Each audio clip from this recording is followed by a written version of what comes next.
Hi, my name is Ariana Bailey. This semester I took Multicultural Awareness. Basically, it was an entire class around observing dominant versus non-dominant groups and basically, pointing out the problems with both. And this is my reflection on the entire semester. So the first day we were told to basically walk around in silence, and I never found silence awkward.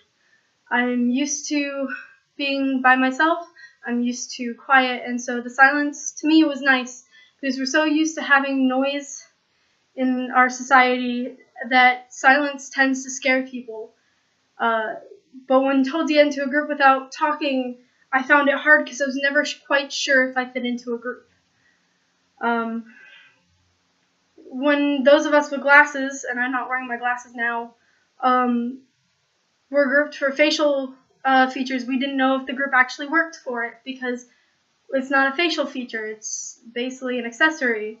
And I also noticed people would walk around in groups rather than by themselves because people didn't feel like being by themselves, and they looked at me weird if I was doing my own thing rather than what everybody else was doing, because I would walk around, I'd walk weirdly. I did that. The next time we met, we talked about social categories and stuff like that, and we were asked, or not we, I asked people to make a flower, basically with every single category they were in and whether, and to put where they belonged. So for sexual orientation, I'm demi and bi. Gender, obviously I'm female. Biologically, I also identify as female. I'm obviously white, very, very pale white. I'm a lower middle class for my socioeconomic status. I'm a U.S. citizen, so American as my nationality. My ethnicity is European. My language is English, and I'm 20 years old. I'm an able-bodied person, but mentally I do have disabilities. And then my religion is, I'm kind of in the middle of a whole bunch of them, because I'm not quite atheist, but I'm also not quite Episcopalian / Christian. A time where I felt, when asked for a time that I felt excluded, I would always be by myself because everybody would think she's weird, she does weird things, she does her own thing, and everybody thinks that being different is wrong, and that's not okay because you want to be your own self. I find that as, important as everything else. Part of me feels bad about how disadvantaged others are compared to myself, but I also know that I'm disadvantaged as well compared to other people. Honestly, I wish there was a way to make everybody feel safe and equal, but that's not going to ever happen, at least in my generation or my lifetime.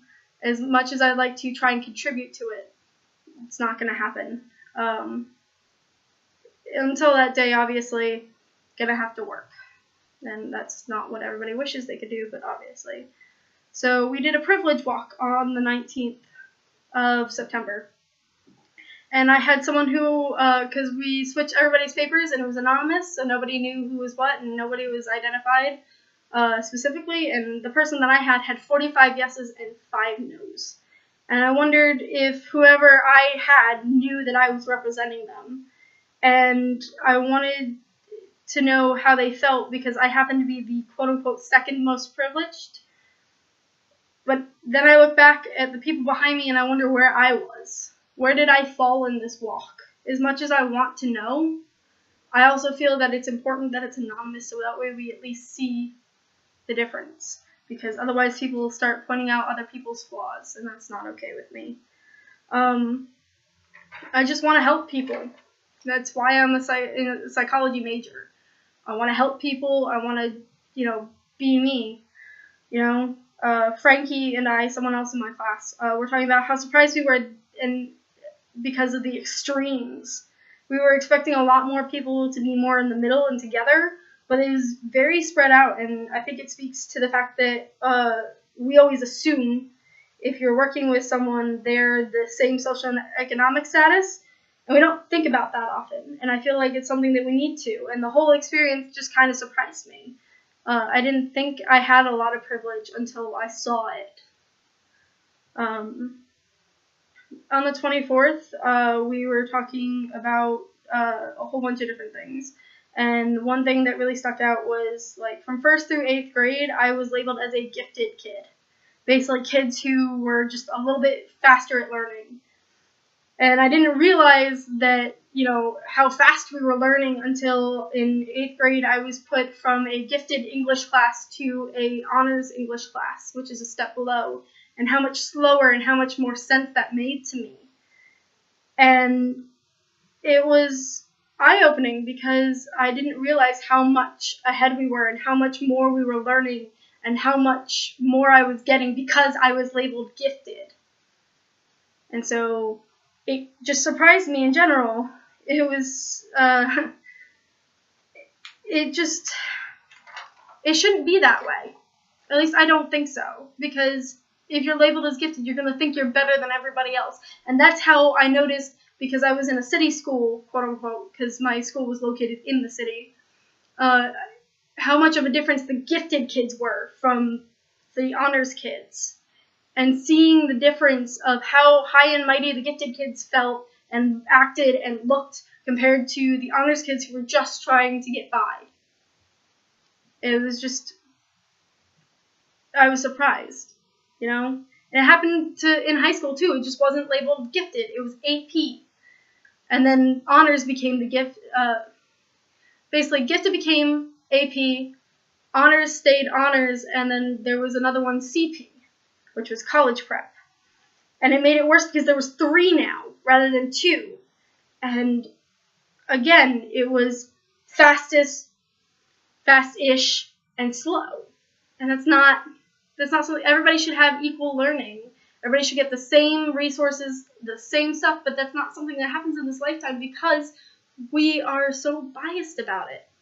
And it also depends on where the school gets put. If the school is put in a higher socioeconomic status neighborhood, they're going to get more funding because the people who live there have more money to put into taxes. If you put it in a city like P.S. DuPont was, it's not going to happen. And that's not okay. And I feel like that's a theme throughout the semester for me, is that this is not okay. And I want to fix that. On the 26th, I wrote, I feel younger than I am because that is how I'm treated. And that's something that I have struggled with for a while, is the fact that I'm always treated a lot younger than I actually am. I'm 20, but I'm treated like I'm 2 in certain organizations, and it makes me feel like, okay, well, what can I do? It feels like I'm not capable or trusted enough to be responsible for myself. And if I'm going to do something wrong, I want to learn from it. Failing is not failing. It's learning from mistakes. And you grow as people if you let people make mistakes, but we're not letting them. And so people are trapped in that thinking. We move into October, and we were talking about ableism, and that's where a lot of my problems, I guess, came in, because I am able-bodied, but not mentally. I have ADHD and anxiety, which plays a big part into what I do and how I think. I'm very open about it compared to a lot of people where they won't mention it. And I just recently got disability paperwork a couple of days ago and stuff from when I'm uploading this. And so people seem to focus when they're talking about ableism on the physical aspects, but they don't remember that there are mental aspects that hold people back, whether they realize it or not. And just because I'm open about it doesn't mean other people are. And I recognize that I have better access to treatment than a lot of other people because my parents understand and have the money to send me to therapy, to see a psychiatrist, to get the meds I need to help me focus and help me not have anxiety attacks in the middle of class. But that doesn't mean that, other people don't deserve treatment more than I do. Everybody deserves treatment, equal treatment. But just because I am better off and still have a minor case compared to others, it still doesn't mean that I don't deserve treatment more or equal to them. Everybody should get treatment. Everybody matters, whether it's mental or physical disabilities. It's just everybody matters. We move on, and honestly, on the 8th, I think that was when we were talking about race, and that was the first time I was speechless. I honestly didn't know what to write. I'm not used to not knowing what to say, because I'm glad that nobody got hurt in the conversation, but I just really didn't know what to write, because I know I see in the media, etc., probably more extreme cases of racism, etc., and I recognize that I'm white and more privileged in this case. But talking about it is hard in general. I mean, I feel like I could talk about it better now than I did before the semester, but I really don't know what to say, because I don't know how I can help.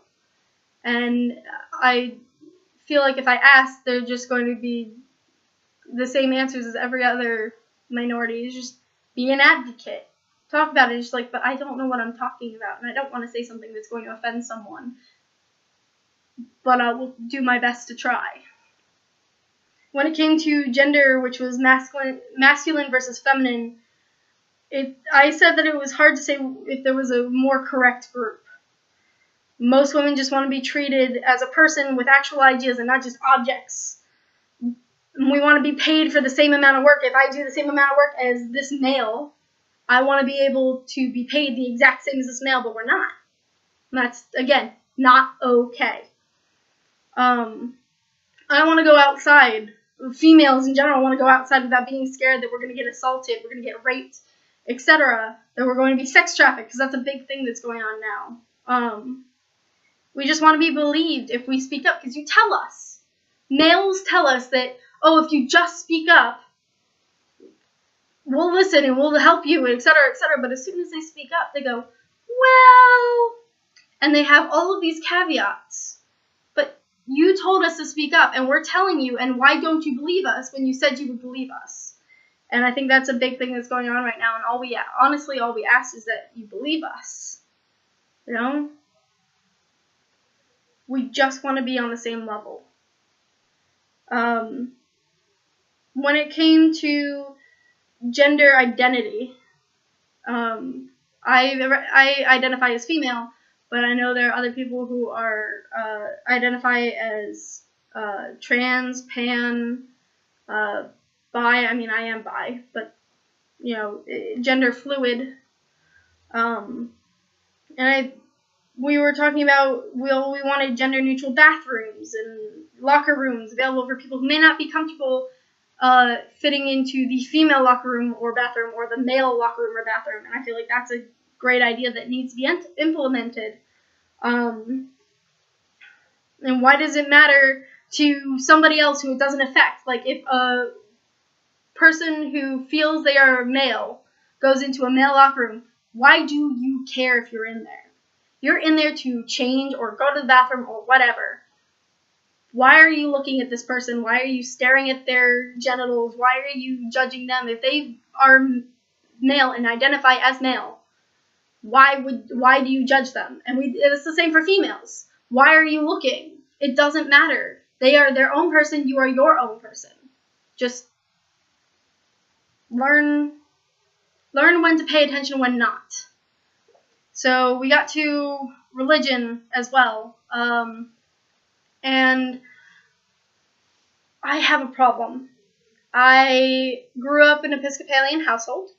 My mother was Catholic, but my dad was Episcopalian, and we ended up in an Episcopalian. And I grew up that way, but I somehow don't identify with that, because I have problems with the Bible in general. I have problems within the church that I'm in, because there's so much drama, and I hate drama. And again, it's not okay. But I'm also not atheist. Atheist being I don't believe in anything. But I do. I do believe that there is a higher being somewhere out there. May not be God, but it's out there somewhere. So I'm not atheist, but I'm not Episcopalian. And so I'm that weird middle part where I feel alone. And whenever I try to explain it to someone, like I did to a guy named Zach, who wanted to ask me questions about it, I had never been asked these questions before, and he tore it apart. Every time I stuttered, every time I was trying to explain something but couldn't find the words for it, he'd tear it apart and make me feel like I didn't know what I was talking about. That maybe what I believed in wasn't true. But that's not okay, what he did. It's not okay that he put me down to make his religion feel better. My friends would call it I broke. I stopped to question myself about that a lot. I went silent for a few days, and I worried them a lot, and obviously I'm better now. That was a while ago, but I still think about it because maybe he's right, or maybe I'm right. But there's no definitive answer to this. And when I look back on everything that we've ever talked about in this class, I think about how Zach is someone who would try to put people down in order to make him feel better. And that is what the majority tends to do, is they make themselves feel better by putting down the minority in order to make themselves feel better. So, honestly, it's not okay. I feel like I'm repeating myself, but it's true. It's not okay to make somebody feel like whatever they are, whether it's a minority of race, whether it's a minority of gender, of age, of anything. It's not okay to make them feel like they are inferior because you want to feel superior. I wish people would be more open to talking about this kind of thing. This class has helped me figure out some stuff in my own life by whenever my friends mention the word retarded, I'm not okay with that because I've been called that when I was younger because of my ADHD and anxiety. I was called retarded because I didn't learn as fast as others, but I still learned faster than back to the AP honors. I was in the middle of it rather than fastest or fast-ish. You know, because of my ADHD, I get distracted. I forget to do things because I'll focus on what I think is the most important and just forget to do everything else. So I've started asking them to, not say the word retarded around me, or at all if all possible. And I got some backlash at first, but they understand now why I'm asking it, and I feel like our relationship has improved, and I'm more willing to, say, hey, can we just not? Because I know next time my family has a problem with hearing something that somebody said across the house, whenever they go, huh, weather? Fine. That's not okay either. The idea that they're making fun of someone who is hard of hearing. And hopefully I can maybe stop that, even though, it'll take a while. But it's one thing that I can do. I want to be able to, start stepping into other situations and saying, hey, this isn't okay. And so, honestly, in the end, I think this class has helped me a lot. And I'm hoping that in the future, I can be an advocate for my own minorities and my own majorities and be able to speak up and say, hey, this is okay and this is not okay. Get people to start changing their thinking. And if I can, great.